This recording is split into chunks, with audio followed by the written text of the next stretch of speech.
Hello বাচ্চো, welcome to Biohack NEET প্রস্তুতির জন্য বাংলা ইউটিউব চ্যানেল। তো দ্য লিভিং ওয়ার্ল্ড ক্লাস 11-এর যে প্রথম চ্যাপ্টার যেটা আমরা পড়ছিলাম তার থার্ড লেকচার নিয়ে আমি চলে এসেছি।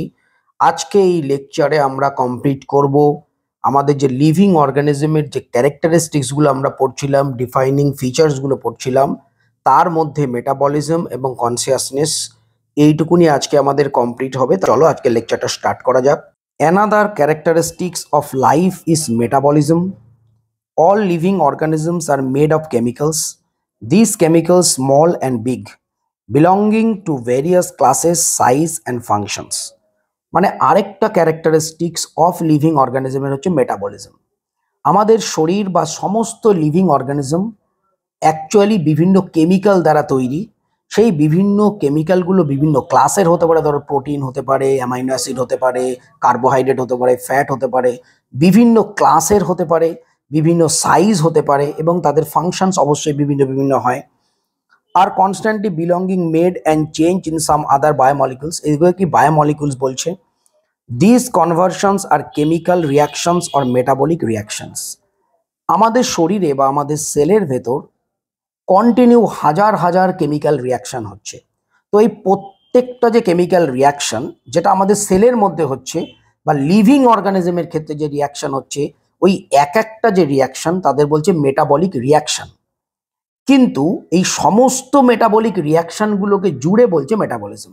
ধরো একটা সেলের মধ্যে 100টা রিয়াকশন হচ্ছে, তো প্রত্যেকটা যে রিয়াকশন তাদের বলছে মেটাবলিক রিয়াকশন, এবং এই 100টা রিয়াকশন টোটাল, তখন আমরা বলছি এটা হচ্ছে মেটাবলিজম। ঠিক আছে, দেখো, there are thousands of metabolic reactions occurring simultaneously inside the living organism, যেটা বললাম, be they unicellular or multicellular, all plant, animal, fungi, microbe exhibited metabolism. তো কি বলতে চাইছে দেখো, তো এখানে যেটা বলছে সেটা মাল্টিসেলুলার হোক, ইউনিসেলুলার হোক, সমস্ত প্ল্যান্ট, অ্যানিমাল, ফাঞ্জাই, মাইক্রোবস সবাই কিন্তু মেটাবলিজম শো করে। The sum total of the all chemical reactions occurring in our body is metabolism, যেটা বললাম যে টোটাল আমাদের বডির মধ্যে যতগুলো মেটাবলিক রিয়াকশন একসাথে হচ্ছে তাদের বলে মেটাবলিজম। আচ্ছা, এবার দেখো, non living object exhibit metabolism. Metabolic reaction can be demonstrated outside the body. Outside body মানে ইনভিট্রো। যে কোনো রিয়াকশন যখন বডির বাইরে হবে তখন বলে ইনভিট্রো, যখন বডির ভেতরে হবে তখন বলে ইন ভিভো। তাহলে in a cell free system an isolated metabolic reaction outside the body of the organism performed in a test tube is neither living nor non living. মানে আমরা যদি আমাদের শরীরের বাইরে ইনভিট্রো কন্ডিশনে টেস্ট টিউবে কোনো একটা রিয়াকশন করি, সেটাকে বলছে কি, সেটা হচ্ছে মেটাবলিক রিয়াকশন। কারণ একটা রিয়াকশন হচ্ছে, সেটা হচ্ছে মেটাবলিক রিয়াকশন। তো সেই মেটাবলিক রিয়াকশনটা কিন্তু লিভিংও নয়, নন লিভিংও নয়। কেন? মেটাবলিক রিয়াকশনটা যখন হচ্ছে সেখান থেকে কিন্তু সেল ডিভিশন হচ্ছে না, সেই কারণে এখানে কিন্তু বলছে যে তোমার লিভিং অর নন লিভিং। এটা লিভিংও নয়, এটা নন লিভিংও নয়, কেননা এটা কোথায় হচ্ছে, এটা কোনো সেলের মধ্যে কিন্তু হচ্ছে না, এটা হচ্ছে ইনভিট্রো মানে আউটসাইড দ্য বডি টেস্ট টিউবে হচ্ছে। Hence, while metabolism is defining feature of all living organism without exception, মানে মেটাবলিজম মানে আমাদের সেলের মধ্যে যে টোটাল যে মেটাবলিক রিয়াকশনগুলো হচ্ছে বা আমাদের বডিতে যে টোটাল মেটাবলিক রিয়াকশনগুলো হচ্ছে সেটাই মেটাবলিজম বলেছিলাম। তো সেটা কিন্তু নন লিভিং এর ক্ষেত্রে সেটা পসিবল নয়, একমাত্র লিভিং এর ক্ষেত্রেই সেটা পসিবল। নন লিভিং এর ক্ষেত্রে কি, তুমি আউটসাইড অফ দ্য বডি তুমি একটা মেটাবলিক রিয়াকশন করতে পারো, সেইটা তোমার ডিফাইনিং ফিচার্স নয়, মেটাবলিক রিয়াকশনটা ডিফাইনিং ফিচার্স নয়। বাট মেটাবলিজম যেটা শরীরের মধ্যে হচ্ছে, মেটাবলিজম কিন্তু অবশ্যই ডিফাইনিং ফিচার্স, এবং এই মেটাবলিজমের কোনো এক্সেপশন নেই, সেই কারণেই মেটাবলিজম একটা ডিফাইনিং ফিচার্স।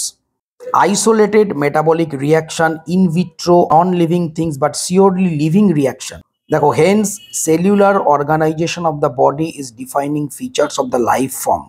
সেলুলার অর্গানাইজেশন মানে কি, যেটা আমি তোমায় বলছিলাম, আমাদের বডির মধ্যে যতগুলো রিয়াকশন হচ্ছে সেটাই মেটাবলিজম। আমাদের বডির মধ্যে তো একটা সেল নেই, আমাদের বডির মধ্যে যে সেলগুলো রয়েছে তারা নিজেদের মধ্যে ইন্টারাকশন করে তৈরি করছে টিস্যু, টিস্যুগুলো নিজেদের মধ্যে ইন্টারাকশন করে তৈরি করছে অর্গ্যান, অর্গ্যানগুলো থেকে অর্গ্যান সিস্টেম, সেখান থেকে অর্গানিজম আসছে। তাহলে এই টোটাল বডিটাকে যদি ধরি, সেখানে তো আমরা অবশ্যই একটা সেলুলার অর্গানাইজেশন পাচ্ছি। তো সেলুলার অর্গানাইজেশন যখন টোটাল পাচ্ছি, তার মধ্যেই তো যে রিয়াকশনগুলো সেটাকে বলছি মেটাবলিজম। তাহলে সেই মেটাবলিজম বলো বা cellular organisation of the body বলো, এই দুটোই কিন্তু ডিফাইনিং ফিচার্স। অনেক সময় মেটাবলিজম আসতে পারে, অনেক সময় কিন্তু সেলুলার অর্গানাইজেশন এটাও আসতে পারে, দুটোই কিন্তু defining features. Perhaps most obvious and technically complicated features of all living organism is ability to sense their surrounding or environment and respond to these environmental stimuli which could be physical, chemical and biological. মানে যেটা বলতে চাইছে, আমাদের যে living যে অর্গানিজমগুলো রয়েছে তাদের একটা অ্যাবিলিটি টু সেন্স রয়েছে। তারা কিন্তু সেন্স করতে পারে বিভিন্ন স্টিমুলেশনে। সেগুলো কি? সেগুলো সেই স্টিমুলেশনগুলো কি হতে পারে? স্টিমুলেশনগুলো ফিজিক্যাল হতে পারে, স্টিমুলেশনগুলো কেমিক্যাল হতে পারে, স্টিমুলেশনগুলো বায়োলজিক্যাল হতে পারে। তো যে কোনো স্টিমুলেশনেই কিন্তু সেগুলো কিন্তু রেসপন্স করবে। তো সেটাই বলতে চাইছে, we sense our environment through hour sense organs. আমাদের যে সেন্স অর্গানগুলো রয়েছে, চোখ, কান, নাক, এই সমস্ত সেন্স অর্গান, এই সেন্স অর্গানগুলো দিয়ে কিন্তু আমরা এগুলো সেন্স করতে পারি। Plant respond two external factors light, water, temperature. Plant বিভিন্ন এক্সটার্নাল যে ফ্যাক্টর রয়েছে, যেমন টেম্পারেচার রয়েছে, লাইট রয়েছে, এগুলোকে সেন্স করতে পারে। তোমরা জানো ফটোপেরিডিজম রয়েছে, তো সেখানে এগুলো লেখা রয়েছে। দেখো এই যে পলিউট্যান্টকেও কিন্তু সেন্স করতে পারে। দেখো photoperiod effect reproduction of the seasonal breeders. এই যে লাইট, যে ফোটোপিরিয়ড, সেটাও কিন্তু সিজনাল বিডার্সের ক্ষেত্রে রিপ্রোডাকশনকে এফেক্ট করতে পারে। All organisms therefore are aware of their surroundings. Human being is the only organism who aware himself, that is a self consciousness. সমস্ত অর্গানিজমগুলোই কিন্তু এনভায়রনমেন্ট সম্বন্ধে অ্যাওয়ার। আশেপাশে কি চলছে না চলছে তার সম্বন্ধে তাদের অ্যাওয়ারনেস রয়েছে। হিউম্যান, একমাত্র আমরা মানুষেরাই কিন্তু আমাদের সেলফ কনসিয়াসনেস রয়েছে। মানে কি? মানে কোনটা ঠিক, কোনটা ভুল, কোনটা করব, কোনটা করব না, এই যে সেলফ কনসিয়াসনেস, এগুলো কিন্তু শুধুমাত্র হিউম্যানদের ক্ষেত্রেই এই সেলফ কনসিয়াসনেসটা রয়েছে। Consciousness is therefore become the defining property of the living organism. Consciousness যদি থাকে সে তো লিভিং হবেই। কনসিয়াসনেস কাদের রয়েছে? সব থেকে আপার লেভেলের যে অ্যানিমাল তাদের রয়েছে। তো কনসিয়াসনেস অবশ্যই ডিফাইনিং ফিচার্স হবে। এবার এখানে দেখো বিভিন্ন এক্সাম্পল দেওয়া রয়েছে, যেমন ধরো the patient is otherwise brain dead, the patient has no self consciousness, আর such patient who never become normal. এখানে বলেছে কি, ধরো একটা কোমার পেশেন্ট রয়েছে, সেই যে কোমা যে পেশেন্ট, তার হার্ট এবং লাংসকে মেশিন দিয়ে তোমার বাঁচিয়ে রাখা হয়েছে, ব্রেন ডেড হয়ে গেছে, সে কি লিভিং না নন লিভিং? এটা এক্ষেত্রে কিন্তু তার মানে সে কিন্তু লিভিংও নয়, সে কিন্তু নন লিভিংও নয়, এরকম ইন্টারাকশন করতে পারছে না। আচ্ছা, এবার দেখো properties of the tissue are not present in constituent cells but arises as a result of interaction among the constituent sell.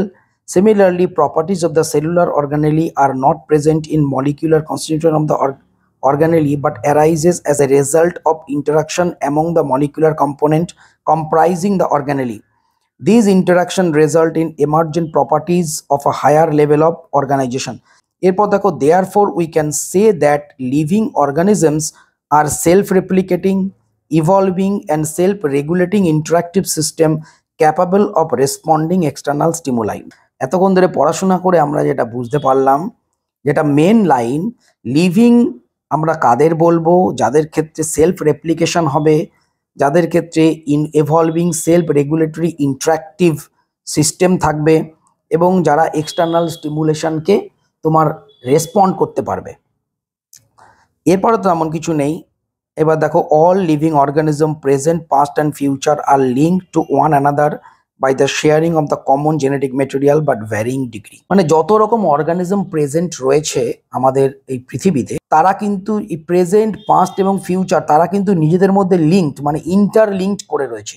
সেই লিঙ্কটা কি? তাদের জেনেটিক মেটেরিয়াল। তোমরা জানো প্রথমে এসছে আরএনএ, সেখান থেকে এসছে ডিএনএ। যত দিন যাচ্ছে এই জেনেটিক মেটেরিয়াল কিন্তু উন্নতি হয়েছে, এবং ভ্যারিং ডিগ্রির অফ জেনেটিক মেটেরিয়াল রয়েছে। মানে আমাদের পৃথিবীতে যত প্রাণী রয়েছে বা যত লিভিং অর্গানিজম রয়েছে, প্রত্যেকের যে জেনেটিক মেটেরিয়াল সেগুলো কিন্তু রয়েছে, এবং সেগুলো কিন্তু ভ্যারিং ডিগ্রি। কারো ডিএনএ আছে, কারো আরএনএ আছে। সেই জন্য এখানে বলছে দেখো কমন জেনেটিক মেটেরিয়াল রয়েছে, সেটাই এখানে বোঝাতে চাইছে। তো আজকে কিন্তু আমাদের ক্লাস এই অবধি হলো। রেগুলার বেসিসে কিন্তু আমাদের ক্লাস কিন্তু চলতে থাকবে। তো তোমরা অবশ্যই চ্যানেলটা সাবস্ক্রাইব করো, পারলে একটু লাইক করে দিও, একটু কমেন্ট করে দিও, তাহলে আমাদের ভালো লাগে, আরও আমরা ভিডিও করতে আমাদের এনার্জি পাই আর কি। তো আজ এ পর্যন্তই। এর নেক্সট পার্ট আমি আবার পরের লেকচারে নিয়ে আসবো। আর এর আগের দিনের লেকচারটা তোমরা যদি দেখে না থাকো তাহলে এর আগেই রয়েছে, তোমরা দেখে নিও, তারপর এটা দেখো, মানে টোটালটা কিন্তু ইন্টারলিঙ্ক, বুঝতে পেরেছো? তো আজ এ পর্যন্তই, টাটা।